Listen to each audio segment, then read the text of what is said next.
తీసుకోకుండా అన్ని భరించే కార్యక్రమాలు జగనన్న చేస్తా ఉన్నాడు. ఈరోజు చంద్రబాబు మాట్లాడుతున్నాడు అంగిల్లో. ఎందుకంటే చంద్రబాబు స్వయంగా గాని పార్టీ పెట్టి ఆ పార్టీలో పేదవాడు కష్టాలుగా తెలిసి పేదవాడు చంద్రబాబుని నమ్మి చంద్రబాబు ముఖ్యమంత్రి ఉంటే అది వేరే ఆలోచన ఉంటుంది.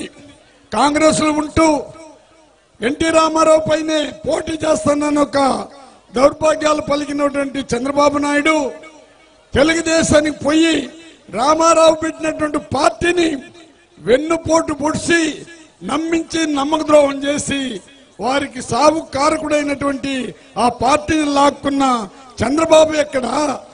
జగన్మోహన్ రెడ్డి ఇందిరాగాంధీ పార్టీ ఎవరు ఎదిరించినటువంటి పార్టీ సోనియా గాంధీని ఎదిరించి నేను ప్రజలు నమ్ముకుంటున్నాను. మా నాన్న వచ్చాడు, మా నాన్న ఆంధ్రప్రదేశానికి ఒక యుగ పురుషుడిగా వచ్చాడు, ఫీజు రిమెంట్మెంట్ చేశాడు. ఆయన అన్యాయంగా కాంగ్రెస్ చంద్రబాబు కలిసి కుట్రబన్ని ఆయన్ని సాగు కారకులైనారు.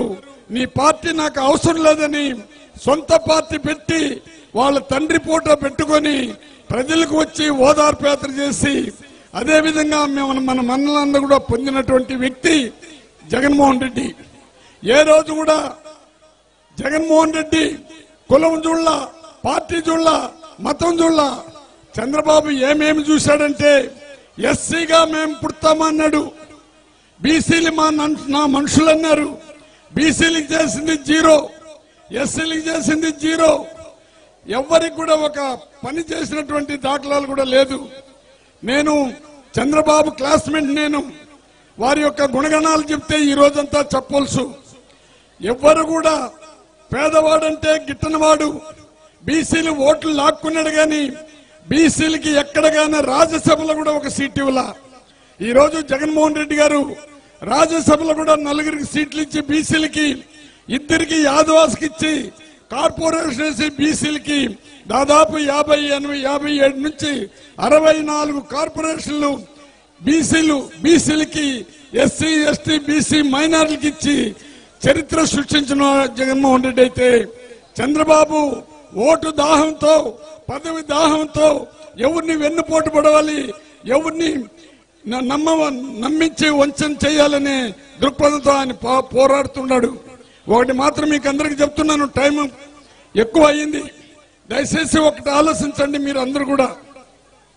ఈరోజు చంద్రబాబు, ఈనాడు, TV5, జ్యోతి, చంద్రబాబు నాయుడు, పవన్ కళ్యాణ్, ఇంకొకరు కూడా వస్తున్నారంట.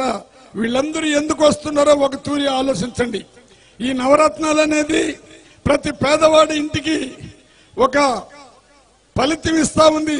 పేదవాళ్ళందరూ చదువుకుంటున్నారు, పేదవాళ్ళందరూ రాజకీయంగా సమానత్వం తీసుకొని వస్తున్నారు, పేదవాళ్ళు ఆర్థికంగా బాగుపడుతున్నారు. కడుపు మంట అయింది. పేదవాడి బిడ్డ స్కూలుకు పోతుంటే ఇంగ్లీష్ మీడియం చదువుతానున్నారు. చంద్రబాబు, నీ బిడ్డని ఏమైనా నువ్వు గవర్నమెంట్ స్కూల్లో పుట్టి చదివించినావా? అయ్యా రామోజీరావు, నీ బిడ్డని నీ మనల్ని ఎక్కడైనా ఇంగ్లీష్ మీడియం చదివించినావా?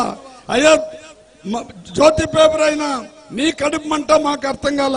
అందరూ ఒకటవుతున్నారు, కాలిపోతున్నారు, ఏడుస్తున్నారు. జగన్మోహన్ రెడ్డిని ఏ విధంగా బురద జల్లారంట. ఈరోజు మాట్లాడుతున్నారు వాళ్ళు.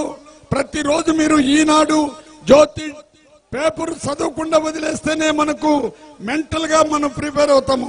అది చదివినామంటే ప్రజల్ని ఎట్ట వంశించాలి, ప్రజలకు ఎన్ని అబద్ధాలు చెప్పాలి, ఏ విధంగా జగనన్న పైన బురద చల్లాలనే మనస్తత్వంతో వాళ్ళు పోరాడుతుంటే జగనన్న యొక్క ఆలోచన, నా పేద ప్రజలు ఎప్పుడు ముందుకు రావాలి, పేదరికం పోయేంత వరకు నేను పోరాటం చేస్తాను.